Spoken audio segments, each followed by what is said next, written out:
many of which he has developed, but they're available to everyone, and they're not even approaching the cost of what some of the parts are that Brandon Davis has for his car.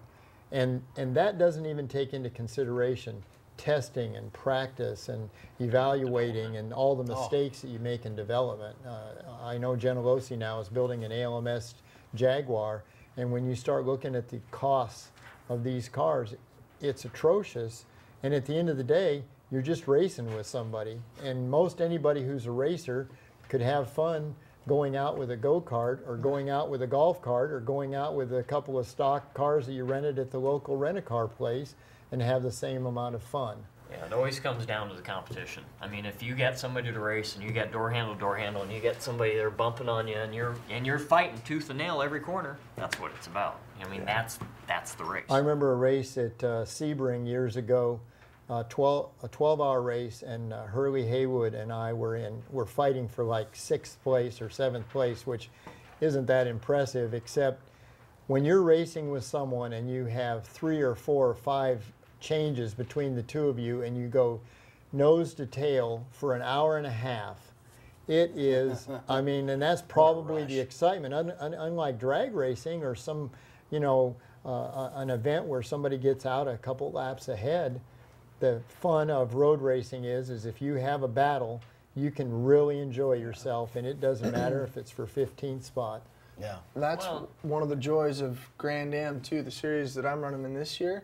It's so many different manufacturers. You've got Mazda, you have Chevrolet, you have Acura, you have Honda, you have you have Volkswagen, you have Porsche. I mean, that's the full gambit of cars, and the best part is most of them roll off the production floor and then get gutted and turned into a race car. But it's fairly stock in the sense that you can't really do much to the engine. It's suspension, tire, weight, brakes. That's about it. And the closeness of racing, in my last race, we had a couple mechanical issues, and I was in a dogfight for about 45 minutes for 16th place. But when I got out of the car, I went up to the guy and I'm like, man, that was awesome. We were fighting for DFL, and I didn't care because I left with the biggest smile on my face. You know, I probably ruined a couple pairs of underwear as a result, but it was still that much fun. And it was with a good friend of mine, too, and I got out and I'm like, man, I hope that they actually recorded that battle because it was the same thing that you talked about. We swapped spots, honestly, 3 times in one lap. I raced with one of Chris's buddies, Bill Cooper, and we did the same thing with a pair of Corvettes at Road Atlanta. And it was we got done with the race, and Bill came over and said, "I haven't had that much fun in years."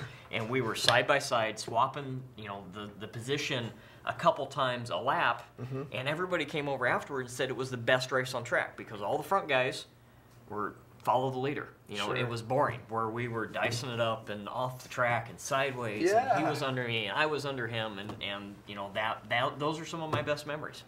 You know, James touched on something that I thought was kind of significant, and it kind of hit me. You know, we talked about the Speed World Challenge cars and the level of sophistication in them. I looked at Brandon Davis's car one time. It had push rod inboard suspension and just everything. It's got a transaxle in the back. Yeah. It's the last time you saw a Mustang with a transaxle. Yeah, you'll never.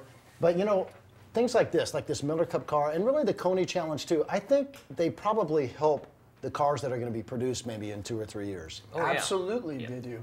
Absolutely they do. Well, and you know, if you went to a Mustang club or to any of the fans that are enthusiasts, like there was at the 45th anniversary of the Mustang, and you talked to them about you were going to sell a new car, and you told them, I have an aluminum transmission 5-speed with overdrive and roller timing chains, and that I have aluminum wheels and 4-piston brakes, and the types of clutches that are in them in these days, and the positive traction rear ends that are used. The truth is that they talk about trickle-down economy. Well, the stuff that we learn on the racetrack, the things that we've done to make these cars better, stronger, faster, and more durable are exactly what is now being translated into the production cars. It does sometimes take a couple of years, but doggone, these cars are rolling off the showroom floor, and it really doesn't matter what brand you're talking about. Almost all of them are really good, and that's a tribute to what's happening on the racetracks, because we do torture them, and they do find out what fails. sometimes at the expense of us on the last lap when we're leading the race. It's tough being the scout. You know, you're going to take the arrows. You take a lick every now and then. Guys, I want to thank you for coming in. It's been a pleasure. Absolutely. Hopefully you'll come back and join us sometime. Yeah, I'll see you guys at the track in about a week. Yeah, we'll see you at the track. For Road Trip, this is Allan.